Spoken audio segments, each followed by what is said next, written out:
early 2007, modern imaging technology revealed something else on Saturn that astounded scientists. We see it very, very intensely now.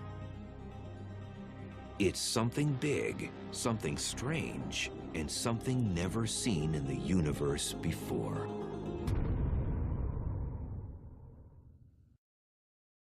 Saturn, the solar system's most bizarre yet beautiful planet, has just gotten even more mysterious. In 1979, the Voyager spacecraft showed a perfect geometric form over the North Pole. In October 2006, the Cassini craft found that it is still there. It's just bizarre, and it sits there kind of still. It doesn't move with the planet. The pole, there's a hexagonal feature, a six-sided polygon that encircles the pole at about 78 degrees north latitude. And it's sitting there as a set feature.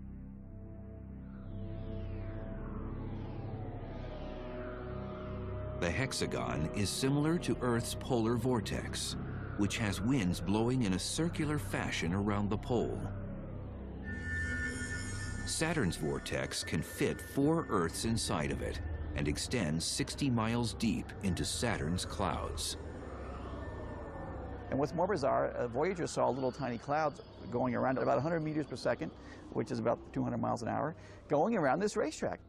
People thought, well, maybe it's just a temporary thing. How could this stay there? It's been there now for at least 20 years, and we're going, what is that? The Cassini spacecraft has made possible is literally the keys to understanding how solar systems really work. Why don't other planets have this similar hexagon shape at its pole? Actually, they do. They do? Yes. NASA's just not kind of talking about it a lot because they're embarrassed.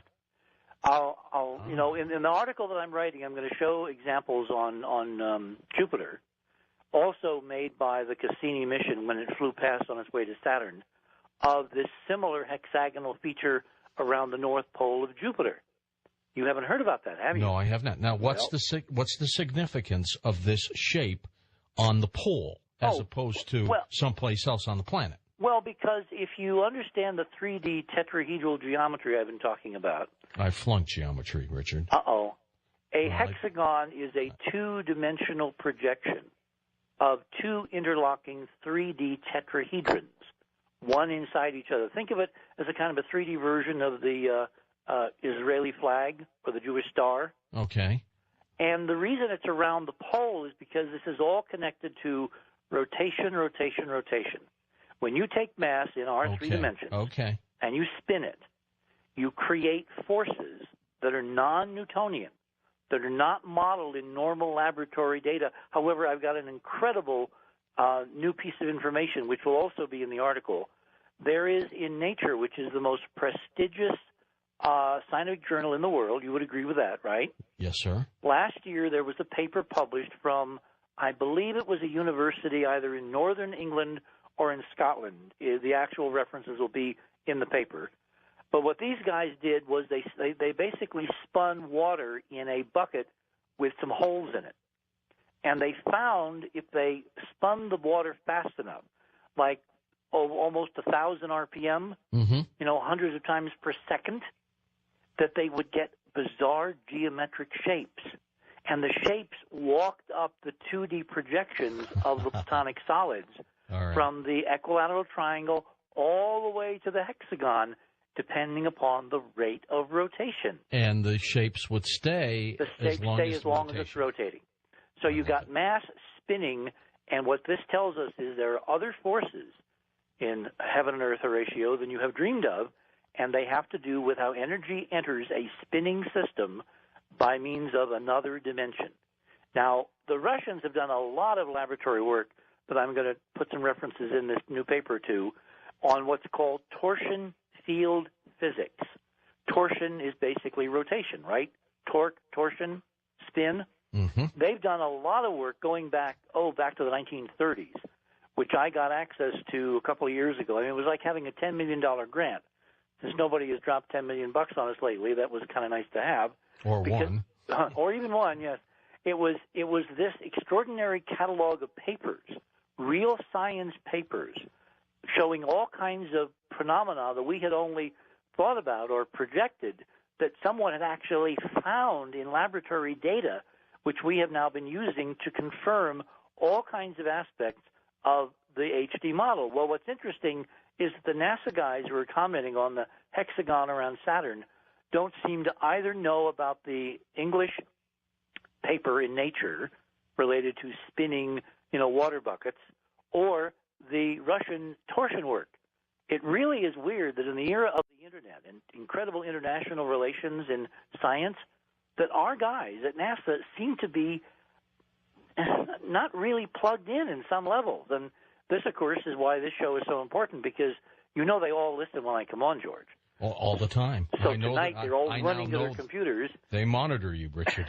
They're all running their computers, and they're going to look up torsion physics and rotation in nature, and they'll find these papers, and in that incredible database is the answer to why Saturn is showing this incredible hyperdimensional geometry. If William Reich, who believed in orgone energy, if Nikola Tesla, who believed in free energy in the universe, if your friend Dr. Gene Malov were alive today looking for zero-point energy, what would they have been saying about this today, this hexagon on Saturn? Well, with a little nudging, I think they'd all agree that this is an incredible key. I mean, if you look at the other pole of Saturn, it isn't at the other pole. Remember, a few months ago, they published some Cassini images of this southern view, the close-up southern view. Right. And it was this huge hurricane-like vortex with huge eye walls and clouds extending hundreds of miles up and down. But it didn't have geometry. It looked like a huge, in fact, it almost looked like the Egyptian eye of the god Horus, because it's kind of elliptical. It isn't really round. At the southern end of the planet, you've got that feature. At the northern end, you've got this hexagon. Well, right away, anybody is going to say, wait a minute, the two hemispheres should be hemispherically symmetric. What goes on in the southern hemisphere and Vegas stays there, and what goes on in the northern hemisphere should be a mirror image.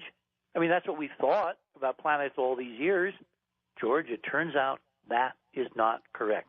And in the Russian data, going back to a brilliant Russian scientist, I wish he was still alive. I would so have loved to have met this guy, Nicholas Kozyrev. He would have been an incredible interview for you. He was such a visionary, such a genius. Stalin, of course, put all his geniuses in the Gulag. So this guy spent 30 years in the Gulag figuring this stuff out. And when he finally got let out, he went back to the observatory of Pulkovo, wrote a series of incredible papers that are now available on the web in English, some of them. And he predicted that you would find, because of this torsion physics, hemispherical asymmetries on Earth between the northern and the southern hemisphere, and they're there. For example, I seem real enough, don't I? Well, yes. But surprising new clues are emerging that everything, you and I and even space itself, may actually be a kind of hologram.